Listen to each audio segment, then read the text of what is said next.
덥죠?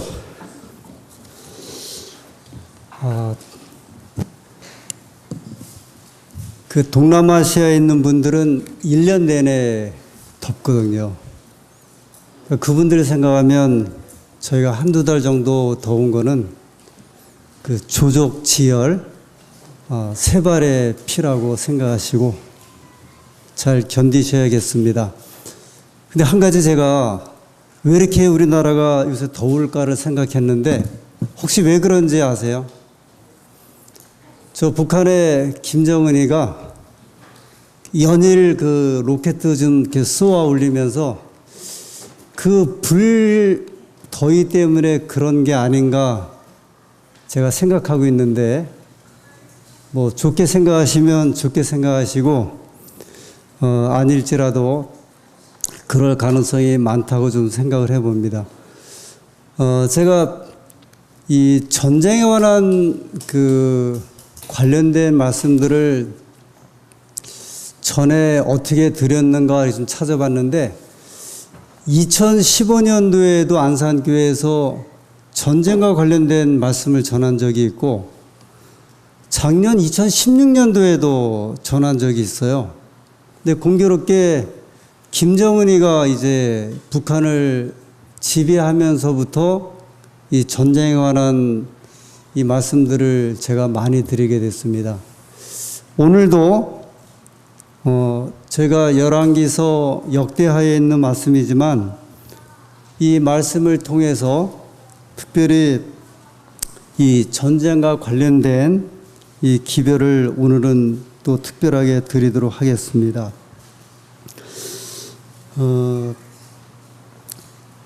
그 별의별 이제 이야기들이 다 돌고 있는데 이 문제를 과연 어떻게 우리가 처리할 수 있을까? 그리고 미국이 어떻게 이 문제를 처리할까? 사실 우리가 이제 이런 이야기를 하면 이게 게임이 안 되는 것을 지금 이제 하고 있거든요. 예를 들어서 미국이 그 거대했던 소련을 이제 무너뜨린 나라잖아요. 이 군사적 이제 그 경쟁을 통해서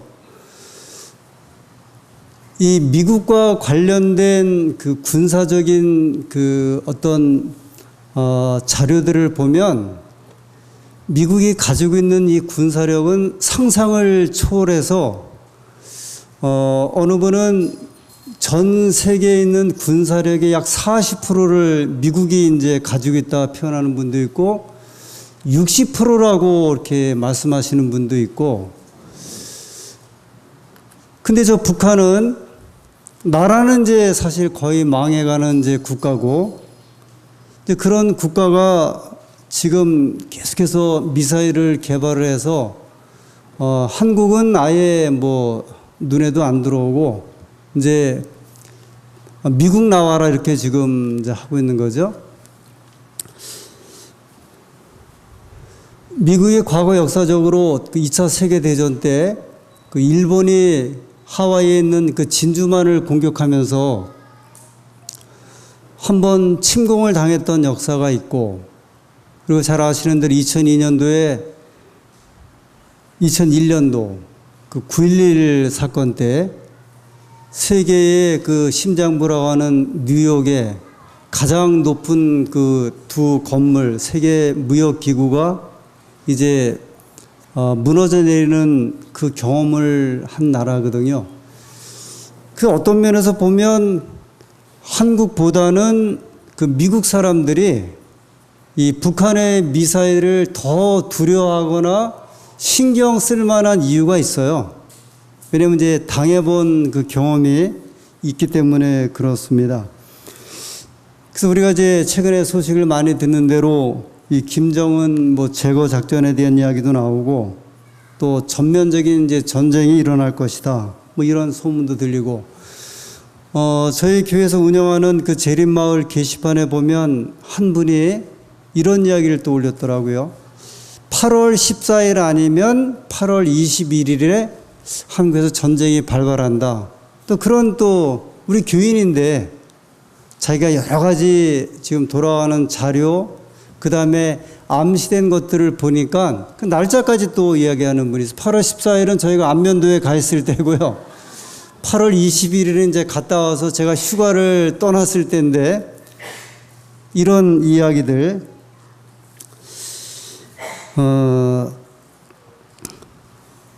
우리가 중동에서의 그 전쟁 또는 아프가니스탄, 최근에 시리아 이런 전쟁을 보면 그 먼 나라에서 벌어지는 그 전쟁 이것 때문에 별로 신경을 이제 안 쓰고 있는데, 최근에 또 다시 자꾸 이런 문제들이 이제 대두되면서 저희들도 좀 염려가 되죠. 사실 뭐 저도 전쟁을 경험한 세대가 아니기 때문에 그렇게까지 와닿지는 않는데, 6.25를 경험하신 분들에게 있어서 이 전쟁에 대한 이야기는 이제 달라지는 이제 양상이 되는 거죠. 예를 들어 저 광주에서 5.18을 경험했던 분들은 그걸 경험하지 않은 분들에게는 전혀 다른 이야기거든요.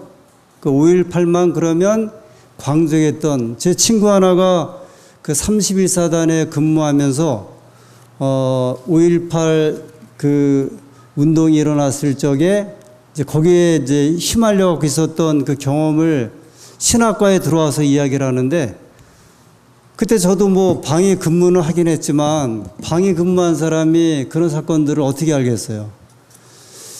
6.25를 경험하신 분들에게 그 전쟁에 대한 이야기는 이야기가 이제 달라지거든요. 제가 앞서 말씀드린 대로 9.11을 경험하고 그리고 진주만을 경험하고 아주 수많은 전쟁을 경험했던 미국 사람들에게 이 북한에 대한 이야기는 가벼운 이야기가 아닙니다. 결국은 저 세 발의 피 같은 북한이 계속 자기들을 향해서 미사일을 쏘아 올릴 때 세계 전투력의 60% 또는 경제력의 50% 그리고 세계를 나름대로 지배하고 있다고 생각하고 있는 그 미국이 정상적인 사람이라고 하면 가만두겠냐는 거예요. 그 다음에 우리가 아시는 대로 이제까지 세상의 역사는 힘 있는 나라나 힘 있는 세력에 의해서 좌지우지 됐기 때문에 과연 미국이 저렇게까지 노골적으로 그냥 미사일을 보내는 게 아니라 거기에다가 핵폭탄을 이렇게 실어서 보낸다고 하면, 우리가 미국이 아니라 할지라도 내가 만약에 미국이란 나라의 입장이라고 생각한다고 하면 그걸 그냥 이제 보고만 있을 것인가, 이야기가 이제 달라지게 전개가 되죠.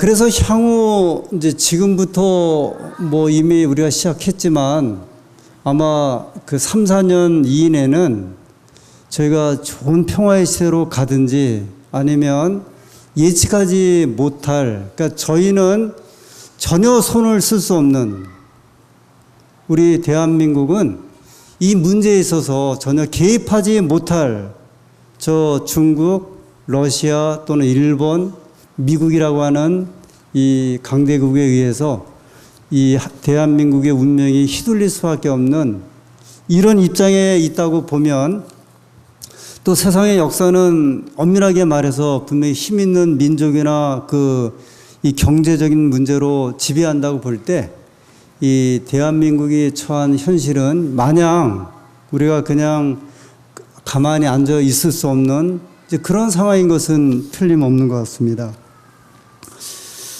하나님께서 이러한 때에 이 전쟁의 바람이 불어오고 또 휘몰아치는 상황에 하나님께서 과연 이 문제를 어떻게 취급을 하실까? 요한계시록 7장에 보면 하나님의 종들의 이마에 인치기까지 전쟁의 바람을 이렇게 붙잡으라고 지금 천사가 이렇게 소리를 치는데, 과연 이 한반도에 불어오는 이 전쟁의 바람을 하나님께서 그 바람을 붙잡아 주고 계시는 것인지 또는 그 바람을 붙잡을 것인지, 더불어서 우리가 하나님의 종들의 이마에 인치기까지 전쟁의 바람을 붙잡으라고 하고 있는데, 과연 하나님의 백성들은 우리의 이마에 하나님의 인을 이렇게 인침을 받는 그런 백성으로 좀 살아가고 있는지, 더 나아가서 이 전쟁의 바람이 불어오자 하는 이 민족에게 이 백성들을 위하여 탄원하고 간구하고 하나님께 중재할 만한 그런 기도나 그런 백성으로 우리가 살아가고 있는지, 이거는 이제 또 다른 문제임을 우리가 오늘 말씀을 통해서 한번 깊이 좀 생각해야 한다고 생각이 듭니다. 왜냐하면 여러 번 말씀드렸지만 6.25는 현실이었잖아요. 꿈에서 있었던 전쟁이 아니라 이미 40, 50년 전에, 50년 전에 있었던 전쟁이었고요. 이미 그 이전에 일본을 통해서 한국이 36년 동안 지배받은 것은 현실이었거든요.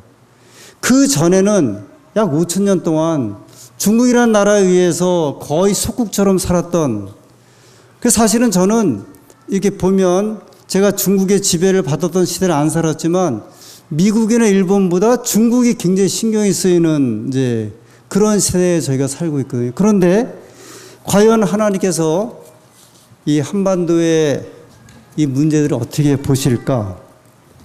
저희는 지금 성경을 읽고 있습니다. 하나님께서 이 성경을 통해서 우리에게 어떻게 말씀하시는지, 제가 지금 열왕기서를 읽고 있죠. 그 역대하에 있는 말씀을 읽었는데, 제가 지난 안식일에 여호사밧 왕에 대해서 말씀을 드렸어요. 기억하십니까? 여호사밧이 남방 유다의 왕이었고 북방 이스라엘의 왕이 아합이었는데, 두 왕이 이제 사돈지간이 되어서 평화롭게 서로 이렇게 오고 가면서 이야기를 할 때 아합이 이런 이야기를 하지 않습니까? 저 북쪽에 있는 길르앗 라못은 우리 땅인데 저걸 아직도 우리가 뺏기고 있으니 전쟁을 합시다. 그때 여호사밧이 아합 왕에게 물어본 유명한 말이잖아요. 뭐라고 물어봤죠? 여호와께, 하나님께 물어보셨습니까?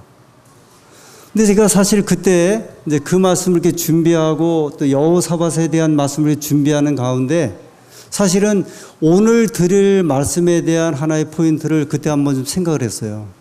그것은 뭐냐면 우리가 당면한 이 전쟁에 관한 이야기예요.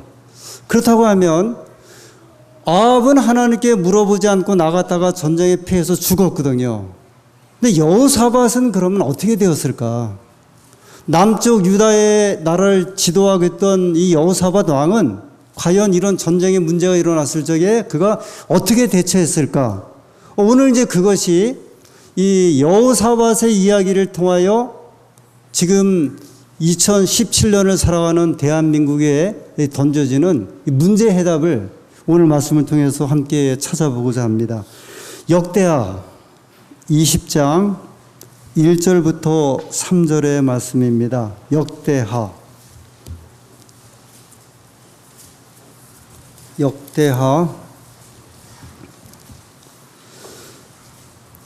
이렇게 이제 이 성경을 이해하셨으면 좋겠습니다. 열왕기 상하서는 열왕기 상가 하는 다윗부터 또는 사울 또는 다윗부터 시작한 이스라엘 민족의 역사를 기록한 것이 열왕기 상과 열왕기 하고, 그 다음에 역대상과 역대하는 열왕기 상과 열왕기 하에 나오는 말씀이 다시 나와요. 그러니까 어떻게 보면 반복된 이야기인데 어떤 말씀은 열왕기서에 없는 왕들의 이야기가 역대하에 나옵니다. 그러니까 이제 두 책의 성격이 같은데 오늘 저희가 있는 역대하 20장에 있는 이야기는 여호사밧 왕에 관한 이야기인데 열왕기에 있는 말씀은 없고요. 어디에 다시 나오냐면 역대하 20장에 여호사밧 왕에 대해서 자세하게 나옵니다. 이제 그 말씀을 이제 보는 겁니다. 역대하 20장 1절. 그 후에 모압 자손과 암몬 자손이 몇 마흔 사람과 함께 와서 여호사밧을 치고자 한지라. 혹이 와서 여호사밧에게 고하여 가로되 큰 무리가 바다 저편 아람에서 왕을 치러 오는데 이제 하사손 다말 곧 엔게디에 있나이다. 3절입니다. 여호사밧이 두려워하여 여호와께로 낯을 향하여 간구하고 온 유다 백성에게 금식하라 공포하매. 4절. 유다 사람이 여호와께 도우심을 구하려 하여 유다 모든 성읍에서 모여와서 여호와께 간구하더라. 예, 먼저 역대하 20장 1절부터 4절의 말씀입니다. 우리 어르신들 못 찾으신 분들은 구약성경 681페이지에 있습니다. 역대하 20장 1절부터 4절입니다. 북방 이스라엘의 이제 아합 왕은 죽었고 사돈 지간이었던 이제 여호사밧 왕에 대한 이야기인데요. 여호사밧도 이제 공격을 받아요. 여기 20장 1절에 보면 모압 연합군인데 모압 민족은 성경에 보면 그 소돔과 고모라 성에 살다가 그 불이 내릴 때 그 빠져나왔던 롯이 있죠. 롯의 가족 이야기 아시죠? 이 성경에 이제 그 슬픈 역사인데 롯이 자기의 그 두 딸 그리고 아내 이제 데리고 나와서 저 소알성으로 도망가다가 그 아내가 이렇게 뒤를 돌아보고 소금기둥이 됐죠. 그 누구만 남았냐면 딸 둘이 남았는데 그 둘이 그 굴에 들어가서 있을 적에 이 소돔과 고모라의 영향을 받은 이 두 딸이 의논해 갖고 아버지의 이제 씨를 받아요. 근데 그 큰 딸로부터 나온 민족이 모압 민족이에요. 여기 지금 말하는 모압. 그러니까 이 모압 민족은요, 끊임없이 이제 이스라엘을 괴롭히는, 이스라엘에서 시작되었다가 괴롭히는 이제 민족입니다. 모압 자손.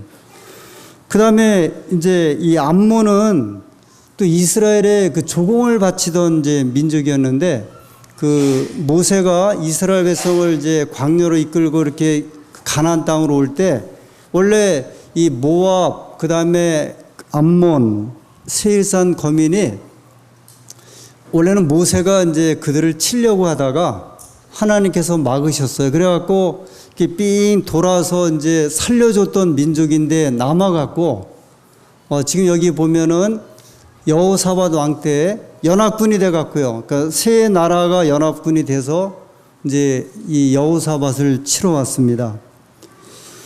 근데 여러분 이때 이 여호사밧은 군대가 몇 명이 있었냐면 116만 명의 군대가 있었어요. 이 116만 명은 결코 작은 군대가 아닌데 지금 남북한에 대치한 그 군대가 약 100만이에요. 100만에서 120만 명이에요, 지금. 대한민국의 군대 한 60만 하고 저 북한에 한 60만 하고 지금 120만 명이 대치하고 있거든요. 그거 생각하면 여호사밧 때 여호사밧의 군대가 몇 명이 116만 명이 있다고 역대하 17장에는 이야기를 하고 있거든요. 그 당시에 여호사밧이 굉장히 강해서 그 역대하 17장에 보면 그 남방 유다 군대를 이렇게 소개하는데 하나님께서 주변 민족의 두려움을 줘서 못 들어오게 하고 전쟁을 못하게 하고 그 다음에 블레셋 군대나 아라비아 군대가 매년 이 여호사밧 왕에게 조공을 바쳤어요.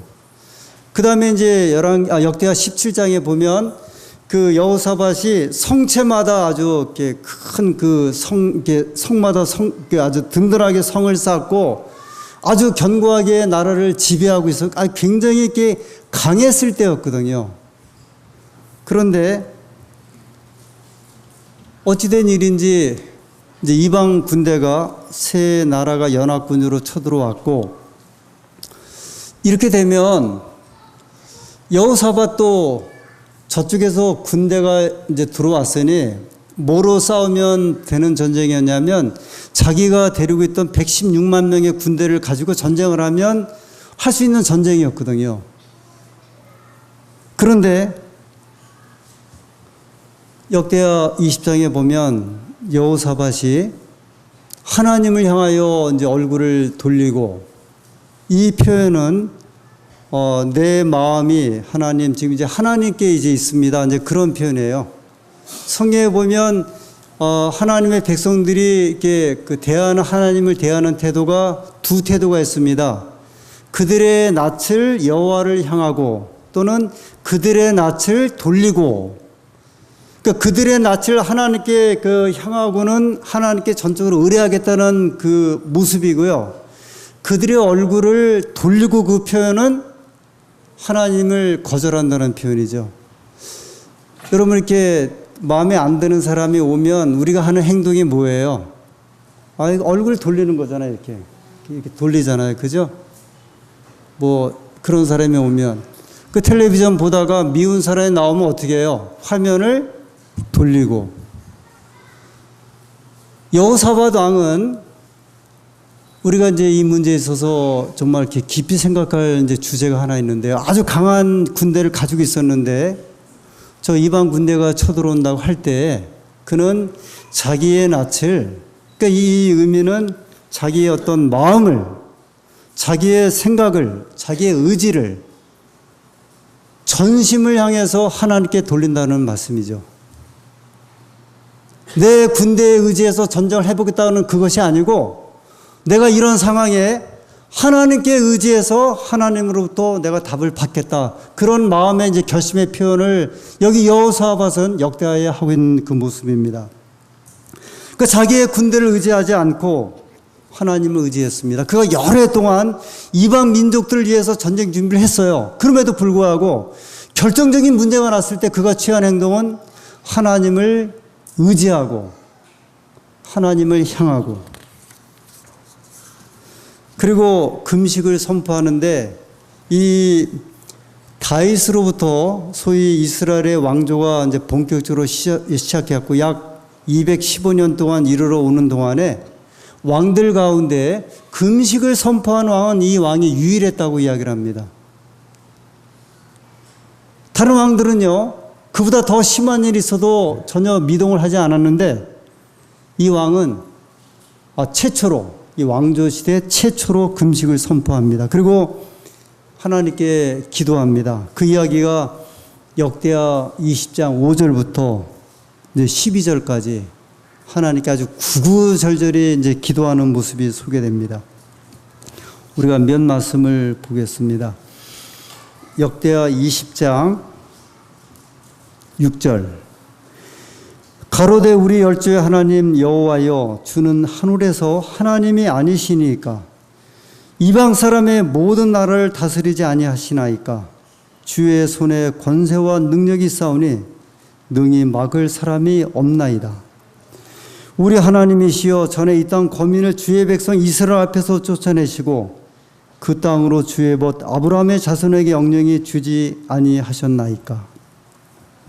12절에 있는 말씀을 보겠습니다.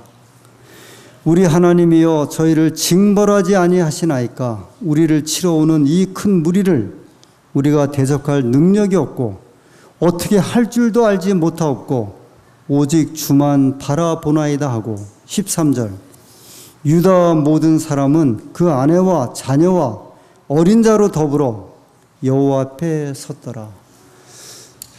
전 민족적 기도, 금식. 그래서 여기 13절에 보면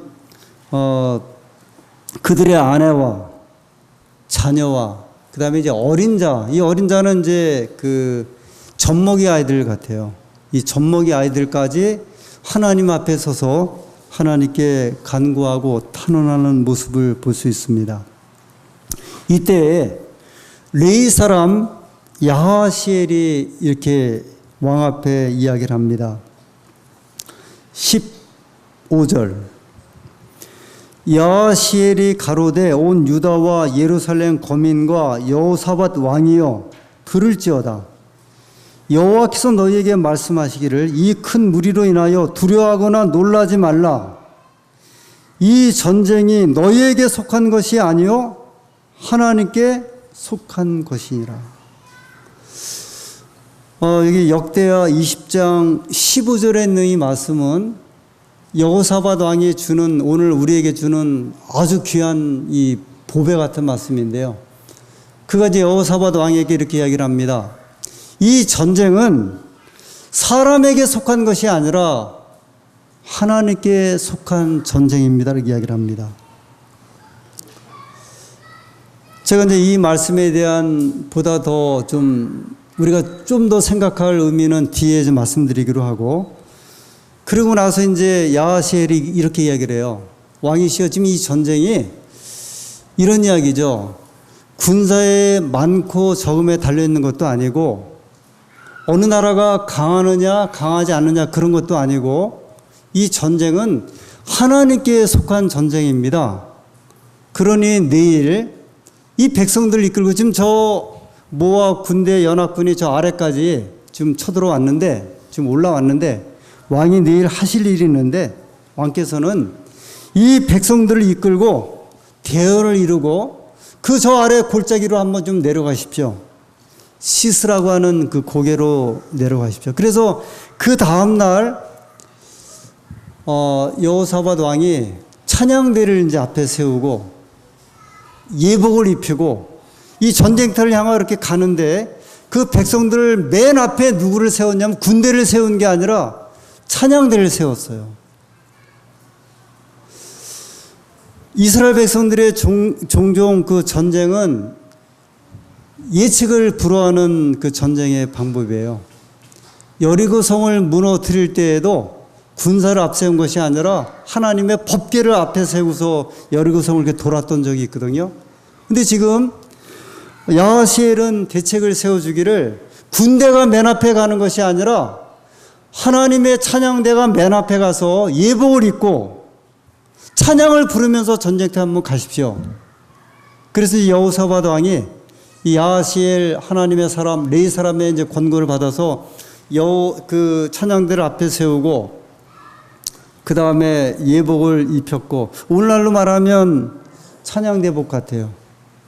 그리고 찬양을 하면서 이제 나갑니다. 근데 이제 무슨 일이 벌어지냐면, 하나님께서 복병을 둬갖고 이 연합군대를 이제 그 혼란스럽게 빠뜨리는데, 암몬과 모압 자손이 이 두 민족이 세일 그 자손을 갖다가, 또한 이제 자기네끼리 연합군인데요, 두 연합군이 한 연합군을 갖다가 합쳐갖고 이제 무너뜨려요. 자기들끼리. 그 다음에 이제 그 한 민족을 무너뜨린 다음에 모압하고 암몬이 자기들끼리 싸워갖고 전멸합니다. 희한한 전쟁이 벌어졌어요. 그렇게 해서 이제 그 전쟁이 끝이 납니다. 역대하 20장 29절에는 이렇게 이제 말씀을 하고 있습니다. 역대하 20장 29절. 이방 모든 나라가 여호와께서 이스라엘의 적군을 치셨다함을 듣고 하나님을 두려워한 고로 30절에 여호사밧의 나라가 태평하였으니 이는 그 하나님이 사방에서 저희에게 평강을 주셨음이더라. 이렇게 해서 이제 전쟁은 마치게 됩니다. 이런 이야기죠. 옛날 옛적에 어떤 사람이 살았는데 둘이 오손도손 알콩달콩 잘 살다가 아이들 잘 낳고 그 다음에 평화롭게 잘 살다가 이제 이제 죽었더라. 이제 그런 이야기예요. 이 전쟁의 이야기가요. 근데 여러분, 세상의 전쟁이 이렇게 시작되거나 마치는 전쟁이 어디 있었습니까? 사실 이런 전쟁은 없거든요. 근데 하나님의 전쟁을 소개하는데, 지금 야하시엘이라고 하는 레위 사람이 역대하 20장 15절에 이 전쟁은 너에게 있는 것이 아니라 하나님께 있다고 말씀을 하면서 이 전쟁에 대한 소개를 하는데, 이 전쟁에 관한 이야기는 예전에 어떤 군대도 벌리지 못했던 그런 전쟁을 지금 여기서 이제 보여주셨어요. 우리가 다시 역대하 20장 15절에 있는 이 말씀을 가지고 오늘 우리에게 주는 하나님의 기별을 듣고자 합니다. 이 전쟁은 하나님께 속한 것이니라. 여러분, 이 이야기가 전에 한번 등장한 적이 있는데요. 다윗이 골리앗을 무너뜨릴 때 그가 저 골리앗은 지금 세척이나 되는 사람이었고요. 그 다음에 갑옷을 입고 있었고 큰 창을 들고 있었는데 다윗은 이 돌멩이 5개를 들고 이제 골리앗을 향해서 갔거든요. 그때 다윗이 한 유명한 말이 뭐냐면 이 전쟁은 하나님께 속한 것이다. 그가 그런 이야기를 하고 골리앗을 넘어뜨렸어요.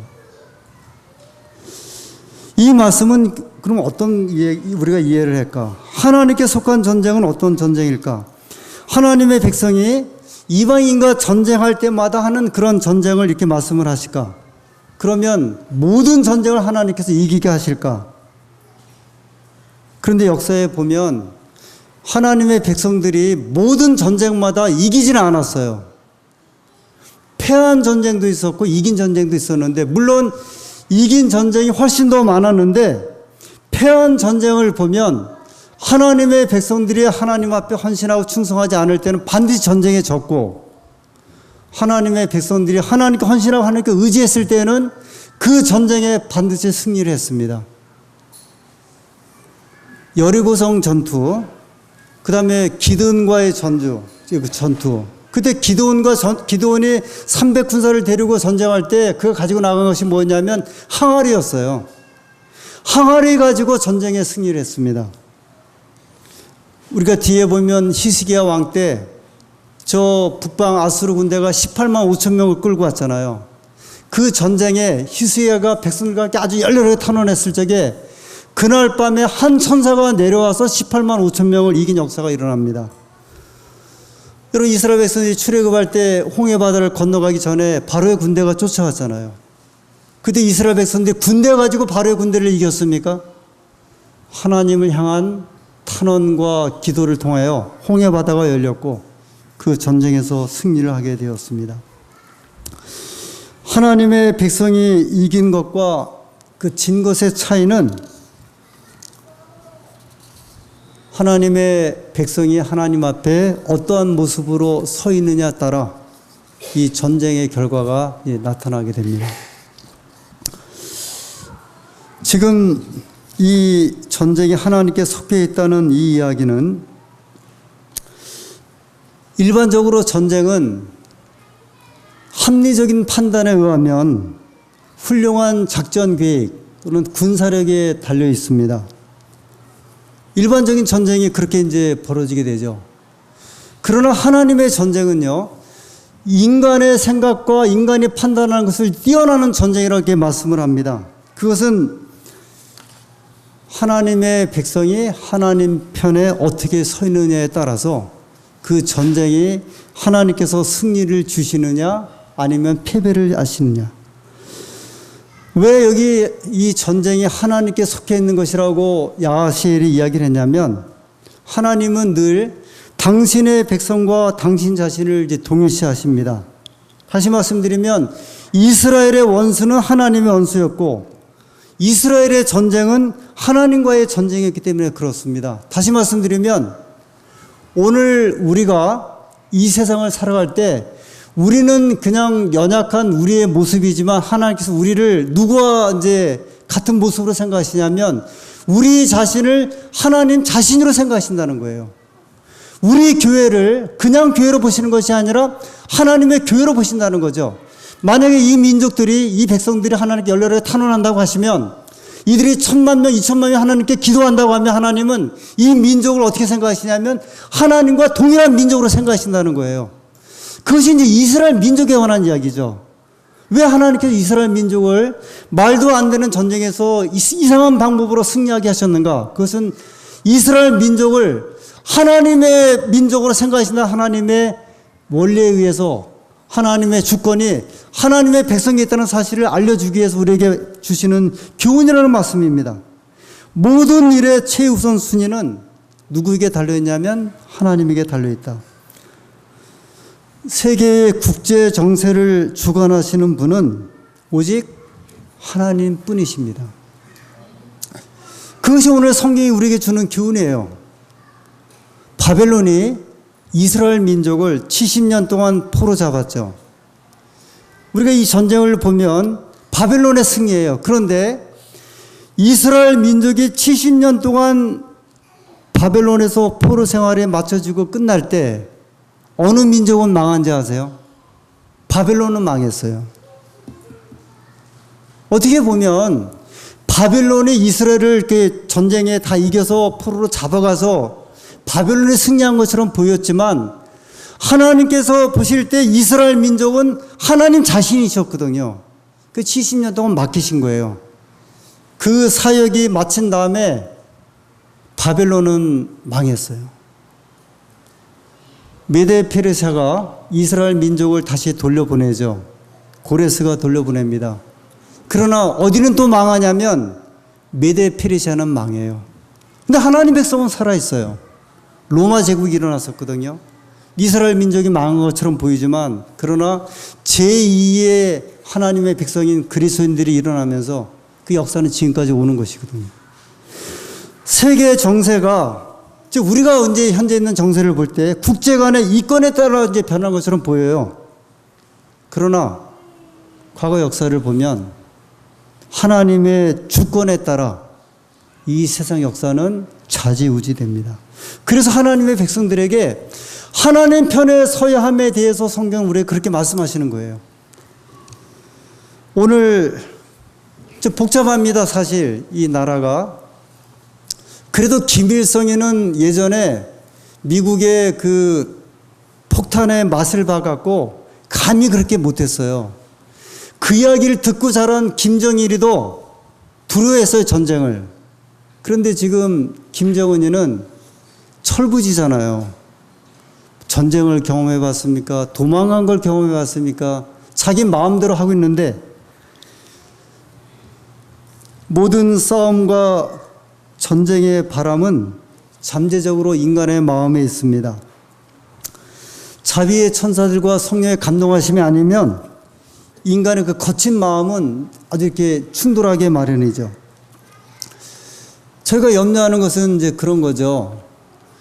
미국이 다 가지고 있는 나라인데, 다 가지고 있는 나라잖아요. 그런데 자꾸 누가 지금 앞에 와서 끈적거리냐면 북한이 저럴 때 그 마음속에 어떤 마음이 들겠어요? 지금 우리 같아도, 나 같아도 저걸 그냥 두지 않을 텐데, 뭐 미국의 대통령이 미국 사람들이 그걸 그냥 두질 않거든요. 저희가 이제 더위 이야기를 하지만 미국이 세계 전력의 한 50%를 쓴다 그래요. 그 석유하고 그 다음에 에너지의 50%를 쓰는 거거든요. 지금 저희는 더워서 그 에어컨 잘 못 쓰잖아요, 솔직히. 겁이 나서 못 쓰죠. 그 기름값 때문에. 근데 미국 사람들은 24시간 동안 이제 그냥 틀어놓고 사는데, 그 미국은 여름에는 두꺼운 세타를 입고 지내고요. 겨울에는 반팔을 입고서 이제 지내거든요. 겨울에는 너무 더워갖고 난방이, 여름에는 너무 그냥 에어컨을 세게 틀어갖고 추워서 견디지 못하거든요. 근데 그런 미국이 이제 자꾸 기름을 너무 많이 쓰다 보니까 자꾸 지구가 온난화 돼갖고 생태계 파괴가 되면서 문제가 생겨서 그 기후협정을 맺었잖아요. 지금 덜 쓰자. 근데 미국은 그거 안 하잖아요. 우리 그거 안 하겠다 그러잖아요. 우리 협정. 왜냐하면 우리 마음대로 뭐를 쓰는 나라냐면 기름을 쓰는 나라거든요. 세계 온도가 올라가서 뭐 바닷물이 높아져서 누가 고생하는 상관 안 하겠다는 거예요. 우리는 우리가 살고 싶은 대로 먹고 하고 싶은 대로 살고자 하는 그런 민족이거든요. 그게 지금 중동전쟁에 대한 배경인데, 그런 사람이, 그런 국가가 저 죽어가는 나라와 저렇게 지금 자기들 향해서 핵을 한다고 할 때, 미국 세계를 향해서 영국, 프랑스, 러시아 뭐 말 안 듣거든요. 아무리 협정을 가지고 독일이 막 이 사람들이 모여서 그냥 좀 해보자고 해도 미국을 막을 수 없는데, 저 북한이 자꾸 거친 마음을 자꾸 일으키게 하면 가만두겠냐고요. 전쟁의 바람은 그렇게 일어나는 거거든요. 그 거친 게 이제 부딪히죠. 그래서 저는 이 성경에 보면 그 요엘서에 보면은 그 여호사밧 골짜기로 전쟁으로 이제 막 모인다 그랬고요. 요한계시록 16장에는 그게 아마겟돈이에요. 아마겟돈 골짜기로 또 이제 그 사람들이 모인다고 했거든요. 근데 저는 이 대한민국이 이 구약에 말하는 전쟁의 골짜기 여호사밧 골짜기 또는 요한계시록 16장에 나오는 아마겟돈 골짜기가 아닌가 생각이 들고, 여기에 지금 누가 지금 모여 있냐면 미국이, 그다음에 중국이, 러시아가, 일본이, 이런 지금 전쟁의 판국이 아닌가 싶은. 그래서 저는 마지막 때 이 전쟁이 잘못하면 이 대한민국에서 잘못하면 벌어지겠다. 지금 이제 계속 미국은 중국을 압박을 하고, 그 중국은 또 가만히 있겠어요? 그 마음이 계속 거칠어지죠. 러시아는 또 가만히 있겠냐고요. 지금 미국한테 밀려서 이러고 있는데 북한 붙잡고서 지금 계속 그러고 있죠. 일본 사람들은 가만히 있겠냐고요. 그래서 저는 이제 이 상황이 정말 어떻게 보면 우리는 본의 아니게 의도하지 않았는데 역사의 소용돌이 속에 지금 이렇게 휘말려 있는 민족이 되어버린 거거든요. 근데 이럴 때 요한계시록 7장에 마지막 때 하나님의 종들의 이마에 인치기까지 이 바람을 붙잡으라고 하는 하나님의 음성이 지금 발해지고 있는데, 그럼 지금 우리가 물론 군사적으로는 북한을 압도할 수 있어요. 여러 가지 사건이 경제적으로도 그렇고요. 그런데 이 전쟁은 그것 가지고 되는 것이 아니라 사람들의 거친 마음이 어떻게 이제 폭발하느냐 달려 있는데, 이때 하나님의 백성들인 우리가 무엇을 해야 하냐는 거죠. 여호사밧은 백성들에게 금식을 선포했고요. 그 다음에 하나님 앞에 탄원하라고 이야기를 하고 있는데, 지금 이 시대를 살아가는 우리들에게 주는 이 기독교 국가라고 하는 대한민국에 주는 하나님의 음성은 우리에게 무엇 하랴? 지금 너희는 지금 무엇 하고 있느냐? 이 전쟁이 하나님께 속해 있다고 그랬거든요.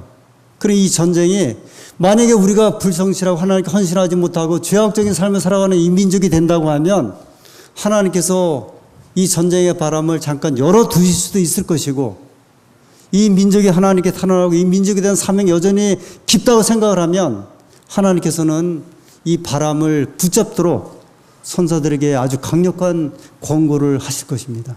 그러므로 오늘 예언적인 안목에서 하나님의 백성들이 이 땅에 살아가면서 하나님 앞에 어떻게 간구해야 할까? 기도 많이 하셔야 할 민족이 되었어요. 그런 때가 되었습니다. 하나님 앞에 의지하고 하나님 이 민족을 살려주십시오 하는 이런 역사적인 기도와 간구와 탄원이 오늘 이 민족에게 다시 한번 절실하게 요청되는 세상에 저와 여러분은 살고 있습니다.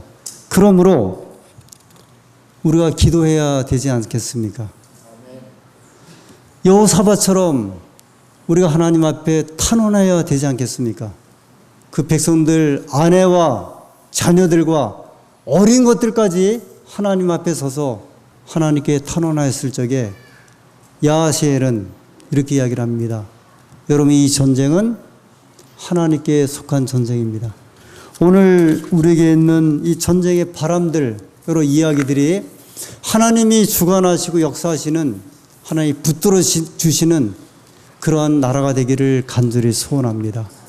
그리고 우리가 하여야 할 일은 하나님 앞에 정말 탄원하고 하나님 앞에 의뢰하는 주의 성실한 백성으로 살아가시는 저와 우리 모든 교우님들이 되기를 간절히 소원하면서 말씀을 줄이겠습니다.